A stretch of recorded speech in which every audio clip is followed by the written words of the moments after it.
Hey everybody, hope you are doing awesome today. We are going to go deeper into our conversation about how to best and most profitably staff your agency. So much of why you decided to be an insurance agency owner probably has something to do with renewals of property and casualty business and being able to actually have a business. A lot of the times the work that is the property and casualty work, the auto insurance, the personal lines, the home insurance, it might not be that exciting. It might not be as fun as big commercial policies or big estate planning or life policies. And yet, in that part of your business, that's where you're usually a business owner. That's where you're making money, even if you're not directly making things happen. That's where you're making money when you're out of the office, when you're on vacation. And so I want to remind you, first of all, kind of like a public service announcement, the most amazing part of your business model is the P&C renewal part. If Einstein were around in their insurance agencies, he would have said that it was the seventh wonder of the world, in my opinion, not even compound interest. It's one of those things that's such a big deal. And so on one hand, it's great as agency owners, as you evolve and you do higher level things and bigger cases. At the same time, like one of my clients says, the big cases are big bricks. It's not easy to say. The big cases are big bricks in a house and they help build the house quickly. But without the smaller bricks, without the just multitude of personal lines, autos, and homes, you can find yourself very quickly in a situation where one policy, although it made you a lot of money on a commercial or a big life case, it loses you a lot. So on the flip side, the profitable base salary conversation is all about making sure that the way you set up your business is going to allow you to make money off of each section of your book and each team member. And so in order to do this, we need to be clear about who's doing what and know what type of person we're dealing with. So what I want to do is first just show you in a really simple way what it looks like when base salaries are out of balance. Now, at the end of the day, you pay a base salary because the person is servicing a part of your P&C renewal book. If you have a person and they're not doing any P&C renewals, they're not servicing book that's staying on, you should not be paying them a base salary. Maybe you pay them a draw, but you pay them a base salary because they're taking care of business for you. So let's say you have a service-only person, we might call them a retention person, and that person is taking care of $150,000 of your P&C renewal book. And these base salaries are a little dated, but I like to keep the math simple sometimes here too. So let's say you were paying them a $25,000 base and they cost another $25,000 of overhead. Or you could word it differently. You could say, wait, they're costing me a $35,000 base or a 40 base and they cost me another $10,000 overhead. Whatever it is, they're costing you $50,000. And so you are making $100,000 on that section of the book. You're making 67% profit. That is out of this world.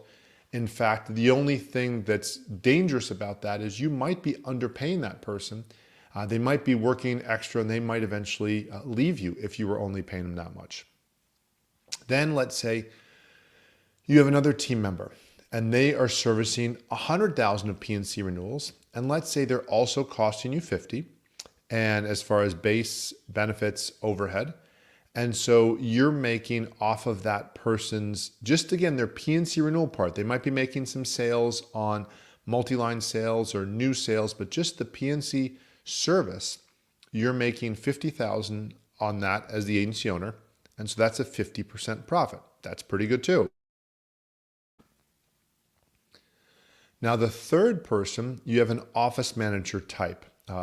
You can call them this. I actually don't like the term office manager because it sometimes breeds contempt between the team members over who works for who and who supervises who.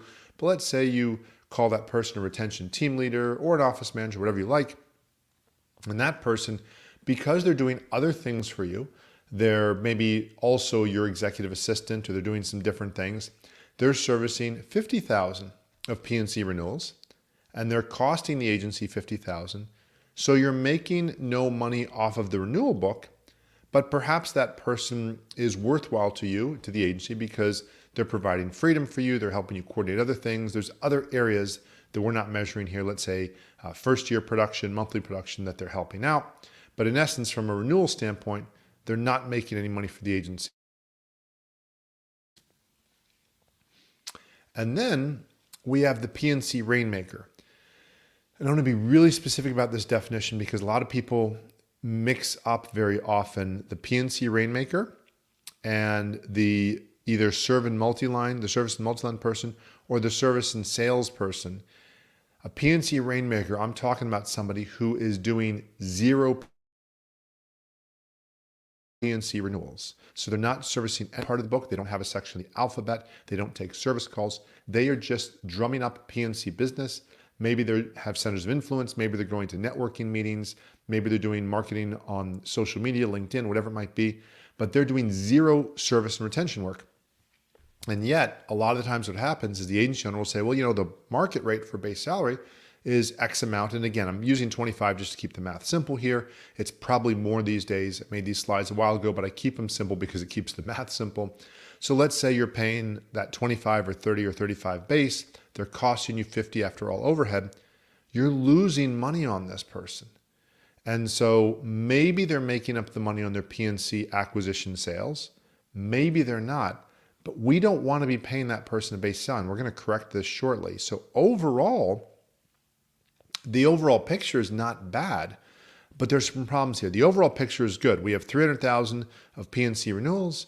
We're paying a third of that to team members through base salary and benefits. We're paying a third of that in agency overhead, and you, the agency owner, taking home a third of it. That's not bad. Years ago, in some high premium areas, it might have been easier to take home even more than that. But that's a good solid take-home rate as the agency owner on your PNC book, knowing that you're also making money on your life and annuity sales, your health sales, your disability sales, your commercial sales, whatever it is that you're doing. But in essence, if you go person by person here, my most dangerous people are my 2 extremes. My PNC Rainmaker is dangerous because they're costing me money, and I might just be simply throwing money out the door. My service-only team member, that situation is the most dangerous. They're not dangerous. They're making me 67% profit. But if they're doing more work, because again, they're servicing a larger book than my service and multi-line person and my office manager person, they're worth more to the agency. And that's one of the first people that'll get cherry-picked from me by some other agency owner. And this is something that you find different people have different understandings of base salaries. A lot of the times, the captive agents I work with are used to kind of painting everybody with the same brush with these base salaries, as this example is shown here. Many of the independent agency owners I know, and some of the, I'm just going to call it out here, the wiser captive agents, they'll pay that person, the service-only person, more because they know that person is the foundation of the renewals, their freedom, their ability to be gone out of the office for a month. That person's huge to the agency. So this is, again, salaries out of balance. Here's what it looks like when they're in balance. Remember, let's go back slide real quick. I made a third on this, and I want to keep, let's say, that profit ratio. But what I'm going to do is say, well, hold on. If this person is taking care of 150,000, I could afford to pay this person a 50,000 base, 1/3. The overhead's not going to change because the chair, the equipment, the desk, the rent, that's not going to change. But the base salary, I'm going to pay them a third of what they're taking care of because, again, going back one, a third of this is going to base salary and benefits, which is a good ratio. So what I'm doing is I'm saying I'm fixing this. This was off. This person should be making 50 because they're doing more work. This second person gets a 33 base, and all of a sudden you see these numbers start to come more in line with what you could do today in most markets. Now, look at the difference between these two. The service person might be making this 50,000 base, and they're making for the agency that 50%. They're probably not doing a lot of proactive sales. That's fine. My service and multi-line person has that 33 base. They should be selling proactively auto, home, life, health, disability, annuity, whatever it is you have to offer, commercial, farm and agriculture. That person should be making more of their money off of bonuses. So that's balanced. And again, it's just accurate. So both of them are making you a profit. The third person, my office manager, or again, my personal executive assistant. Again, as I've said, I don't like the term office manager. I like the term actually results automator, the person that helps coordinate things, or team leader at most. But anything that leads to hierarchical conversations about who supervises who can be kind of difficult unless you have a really large agency and clearly do have hierarchical structures. But in this case, they're servicing 50,000 of business, so their base salary is 16 and change. You might say, well, wait, how would I pay for that person? Well, maybe they're part-time, or maybe they're doing other things. But if I'm going to pay them more, I'm at least not going to factor it in from the P&C renewals. I'm going to give them other objectives where I say, yes, your absolute base salary is this 16,000, but if you can help me do other things, if you can run the agency and I don't have to show up other than 4 days a week, let's say, if that's my goal, I'm going to give you an extra $500 a month. That's another $6,000. If you can do this other thing and make sure the team hits certain production results, I'll give you another $500 a month. That's $1,000 more a month. In other words, so I can give you different criteria the same way my service and multi-line salesperson or my service and P&C salesperson can have bonuses for sales production. The office manager type, the person that frees me up, can get bonuses for getting results that liberate me.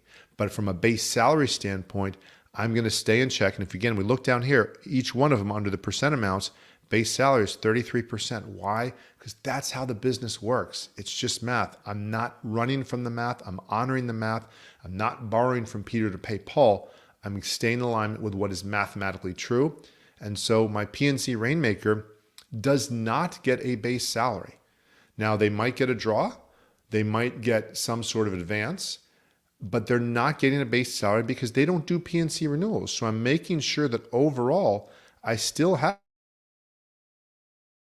the same profit ratios, but for different people, I'm honoring the nature of their position. So the P&C Rainmaker, if I in any way am factoring in how I'm going to reward them, I might still need to pay them some sort of either advance on bonuses or a draw, because it is really hard to find somebody that's really talented that will work for pure commission only, unless you have a real strong commission only bonus plan with renewals, renewal compensation involved. So in this case, I might decide that I'm going to pay this person, let's say $500 a week as a draw or as an advance against their bonuses to make commission only, and tell them, look, after 3 months, you're going to be off of this draw or off of this advance, and you have to make the bonus amounts. But what I'm avoiding here is I'm avoiding the danger of me paying out every month $25,000 to somebody who's doing nothing. Now, I can't fully avoid the fact that maybe this person costs money to the agency. If they literally are occupying space in the agency, and I'm paying $100,000 for the location, the electricity, the rent, all those different things, I'd spread them evenly. Now, perhaps that person, depending how your licensing rules work, maybe that person works from home. So maybe you do have less overhead for that person. That's not a horrible idea. But overall, what I'm acknowledging is that the base salaries, again, this is not total compensation, just their base salaries are aligned with the financial reality. A base salary is a renewal sales bonus. I wouldn't use the word commission. In some states, the word commissions implies trails and renewals even after they leave you or after they get fired. But at the end of the day, this is based on them getting the result of getting people to keep coming back and creating renewal income for the agency. So this puts you in a safer place. It makes it easier for you to cash flow every single month. You're not having to worry about whether or not you're going to go over in a given month. It's really now up to the P&C Rainmaker to make sure that they can solicit business to pay their bills, just like it would be for a person who sells cars at a car dealership and does not work in the service department. There's no base salary. They've got to sell. Big sales commissions, big sales bonuses, but no base salary. The office manager, to make what they need to make, they need to earn their keep by helping me run the agency better, by helping free up my time, by being a great executive assistant that helps free up my time to sell other stuff.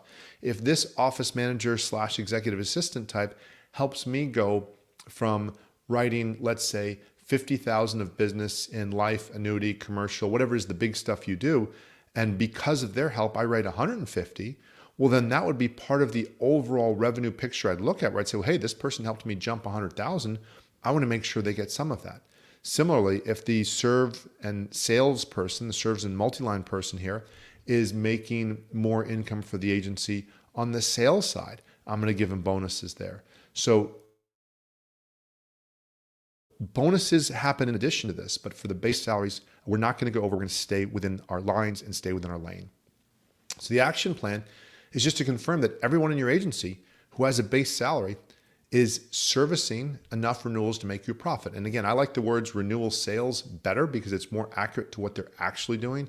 But you want to make sure each person's making you a profit regardless of where they are in the process, so that you know at every step of the way you're making money. So I hope you find that helpful. If you have any questions on this, please let me know. If you'd like to schedule time to discuss your agency, feel free to message me. As always, look forward to helping you impact more people and make more money in less time doing what you do best, so you can fully enjoy your family, your friends, your freedom, and your life. Thanks for listening.